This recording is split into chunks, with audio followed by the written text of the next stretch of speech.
Spot dubbing please, spot dubbing. ആ video just ഒന്ന് play ആവും, അതൊക്കെ കാണാൻ വേണ്ടിയിട്ടാണ്.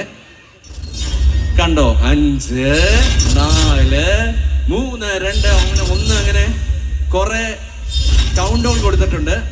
മാത്രമല്ല ഇച്ചിരി ഓടിച്ചു വിടുക. കണ്ടോ, സഞ്ജു സാംസൺ ശബ്ദമില്ലല്ലേ? സഞ്ജു സാംസൺ ശബ്ദമില്ല. അങ്ങനെ പല താരങ്ങൾക്ക് ഇവിടെ വരുന്നതിൽ ശബ്ദമില്ല. ഞാൻ ലൈവായിട്ട് നിന്നുകൊണ്ട് ഇവർക്കൊക്കെ ഡബ് ചെയ്യാൻ പോവുകയാണ്. അപ്പൊ നമുക്ക് കണ്ടു നോക്കാം. തുടക്കം തൊട്ട് വെച്ചോ. എല്ലാരും കൗണ്ട് ഡൗൺ ചെയ്തേ. നമ്മുടെ ഏരുക്കാർ എല്ലാവരും കൗണ്ട് ഡൗൺ ചെയ്തേ.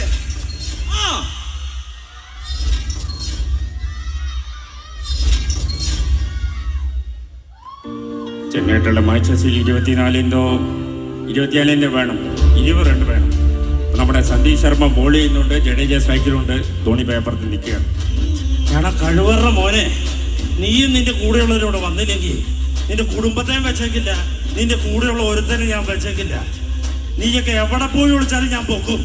ഇത് ഡേവിയാ പറയുന്നേ. ഏടാ സുനി. ഏത് സുനി? ആരടാ സുനി? സുനീനൊക്കെ തട്ടി പേടിച്ച ഞാരടാ? ഞാരെന്റെ അപ്പനത്തല്ല. നിനക്ക് എന്തെങ്കിലും പ്രശ്നമുണ്ടോ നീ എന്നോട് ചോദിക്കടാ.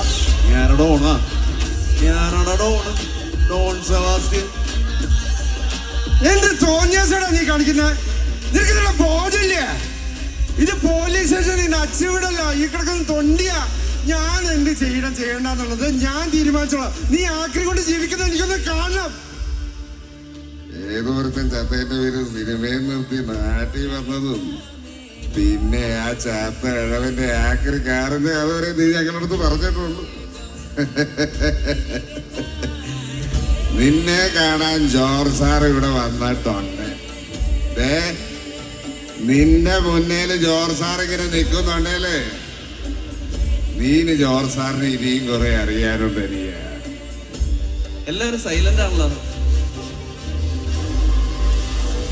നിന്റെ അപ്പന്റെ കൈവിട്ട് മാറ്റിട്ട് കുറച്ചാവുന്നേ ഉള്ളൂ. നീ ഇപ്പൊ ഹോസ്പിറ്റലിൽ കൊണ്ടായ അത് തുണിക്കിട്ട.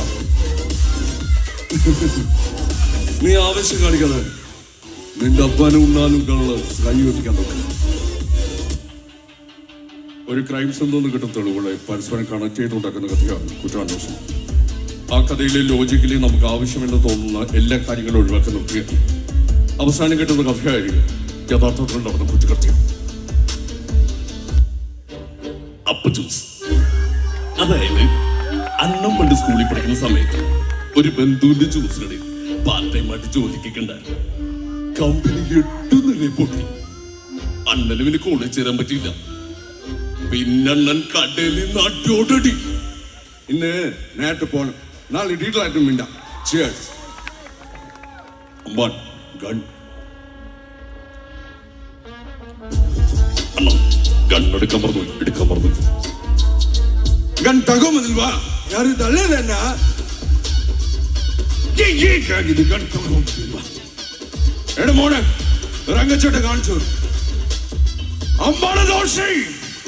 ഓ ഭയണ, ഇതൊക്കെ ശ്രദ്ധിക്കണം. അമ്പാണ് ശ്രദ്ധിക്കുന്നുണ്ടല്ല. താനെന്ത് വർത്താനാ പറയുന്ന ജനിച്ചൻ? തനിക്കറിയാവുന്നല്ല, സ്വന്തം വീട്ടിൽ നിന്ന് ഒരു വറ്റ് കഞ്ഞി കുടിക്കാൻ പറ്റാത്ത അവസ്ഥയാണ്. ഇതറിയാൻ വേണ്ടിയിട്ടാണ് താൻ എന്നെ ഒന്ന് ചോദിച്ചത്. താൻ പേടിക്കണ്ട, 500 വർക്ക് ചെയ്യുന്ന തന്നെയാണ് എൻ്റെ അപ്പൻ്റെ പേര്.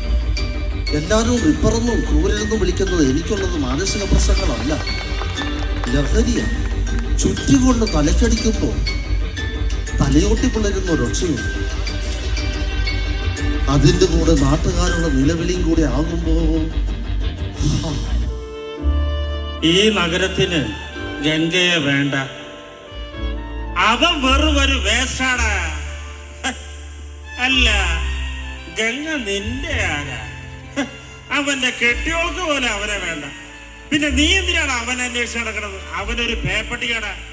പേ പിടിച്ച തെരുവട്ടി വീട്ടിൽ കയറി വന്നാൽ ചിലപ്പോ തല്ലിക്കൊല്ലും, അല്ലേ?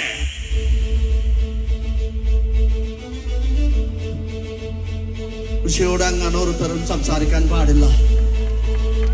മുതലാളി ഇന്ന് പറഞ്ഞത് ഞാൻ വിട്ടു.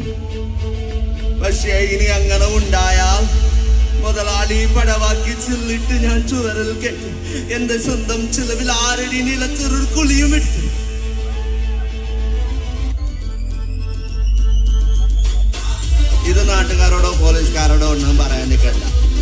പിടിച്ചിടാനുള്ള വഴിക്കൊന്നും ഇവിടുത്തെ ഒരു ചേർപ്പില്ല. സോഷ്യൽ മീഡിയ സൈബിലൊക്കെ നല്ല രീതിയിൽ ഉപയോഗിക്കാൻ പഠിക്കാം. അതിന്റെ ചതിക്കുഴിയിൽ നിന്ന് ഈ യുവതലമുറ രക്ഷിക്കേണ്ട ഒന്ന് നിൽക്കണം. മനസ്സിലായ